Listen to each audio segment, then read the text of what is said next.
Hello and welcome to this chess tip video. And today's chess tip is don't lose your mind. And I know we're all guilty of this at one time or another in chess.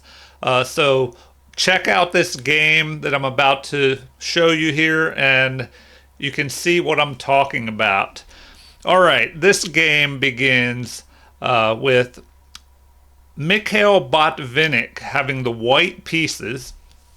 And this game happened in 1956 when I believe he was still world chess champion at the time.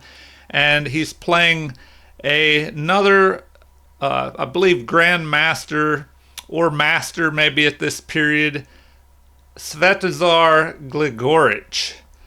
And so the game begins with c4, g6, g3, and c5. So this is the English opening. And in this opening, they're both developing pieces at first, getting everything out to good squares, trying to use their bishops to control the diagonals, along with their knights, covering the center. And so they just make normal developing moves until this move, which is a little different. This knight is brought off to the side of the board, hoping to reposition maybe to f5 to have more control over the center. And right now the evaluation is even. And so Botvinnik immediately, after seeing this knight move, pushes this pawn to h4. And the game is still equal, just slightly in white's favor. And now d6 is played to let this bishop out. And the same here, d3. So just a slower game with developing, not much conflict yet. But now we have rook to b8. And so this move does two things. One, it gets the rook off this diagonal in case this bishop is able to attack up through the board and hit that rook if it's kept on a8. But anyway, it also helps push this pawn forward and support it. So the game continues now with h5. Finally, Mikhail Botvinnik starts an attack here, going after this g6 pawn. And now this is ignored and just a developing move, bishop to d7. But now we have a capture here with this good bishop taking a knight that was on the side of the board. And of course there's a recapture here. But after the pawns exchange, now this bishop is pinned to the rook all of a sudden, and white has a slight advantage if he plays queen to c1, which is what Mikhail Botvinnik did. And so this move here, it attacks the bishop with the rook, and the threat is that if a rook can get up here and capture, there's a checkmate threat on the back rank. So the bishop retreats now, guarding this rook. And after capture, bishop captures. Now the threat is renewed where the queen threatens to capture with a mate here. So this bishop is exchanged off with check here.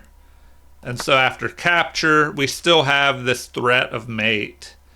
And so e6 is played to give some room for the king to escape if the queen moves to h8. So white just brings in another piece to put more pressure here on black's king side.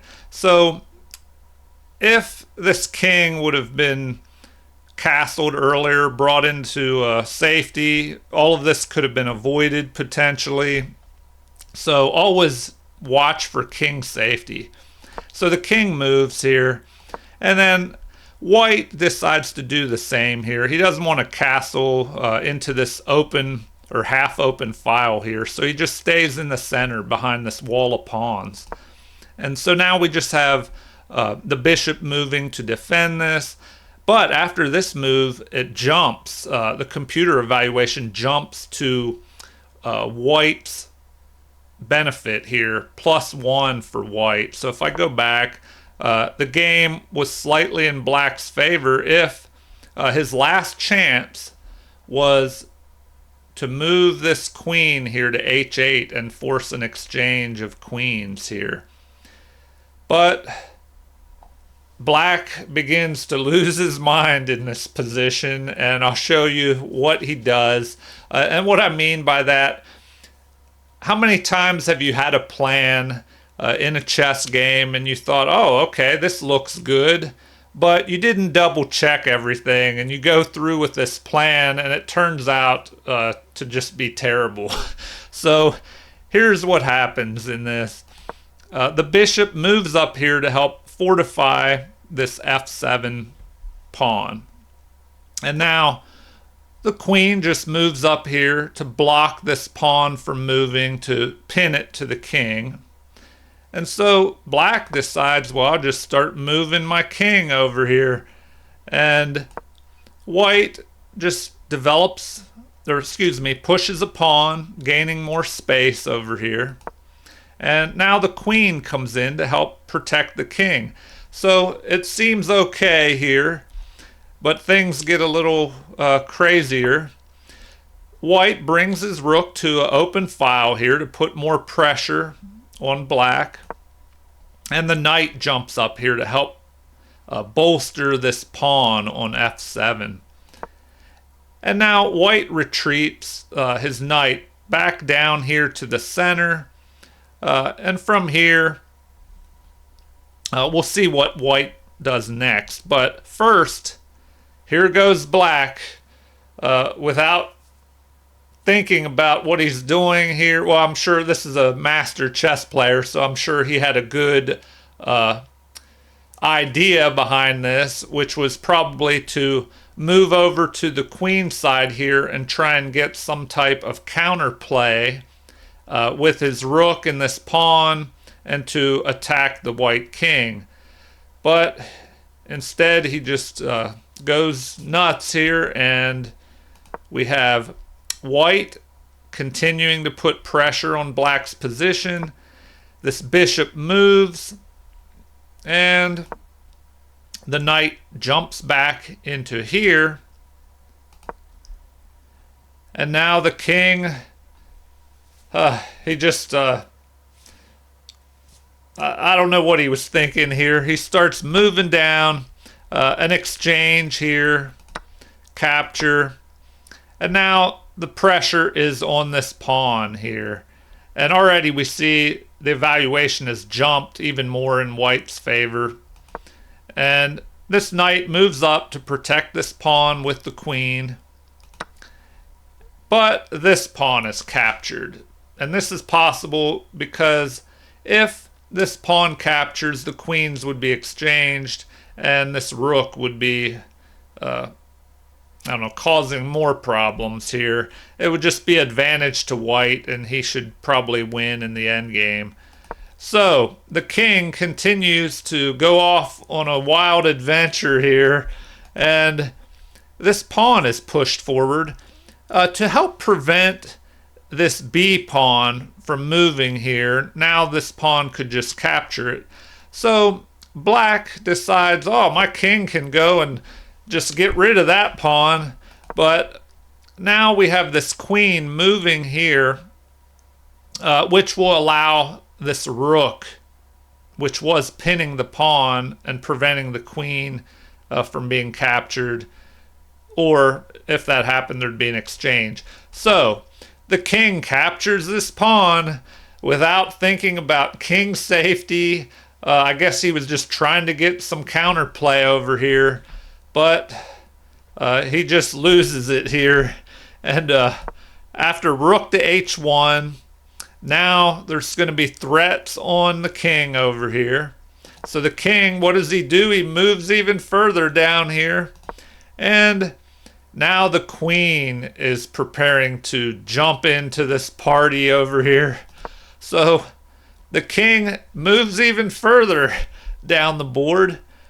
And now we have this move, g4, which allows the queen to jump down here to e1 and just to get into the other side of the board even faster.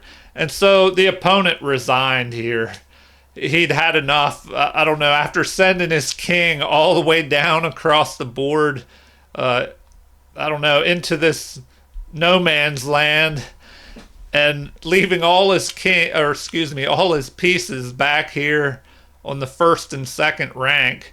And we see a possible follow-up here. The computer recommends queen capturing the knight here and then a recapture. So giving up the queen for a knight is the recommended move in this position, and that is losing.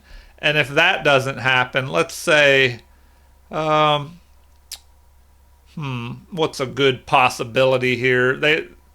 It's going to end up a mate in 4. So let's say this knight develops. Well, then you have rook to e1, and the queen can't capture this knight, or we have this move, and after that we have a mate. So that is just one of the possibilities. So the chess tip, don't lose your mind, is basically think about what you're doing. Even if you think you have this great idea, but it looks kind of out there or risky, just double check it, especially if you have plenty of time on the clock. And just take a second look at things, especially if you're going to do something like this where you send your king all the way across the board by itself. So once again, the chess tip of the day, don't lose your mind. Just double check your plans and think about king safety as a top priority. All right, if you enjoyed this video, please like and subscribe. Check out my Nick Butts Chess channel and enjoy more videos. Also, feel free to leave comments or suggestions. Thank you, everyone, and have a great day.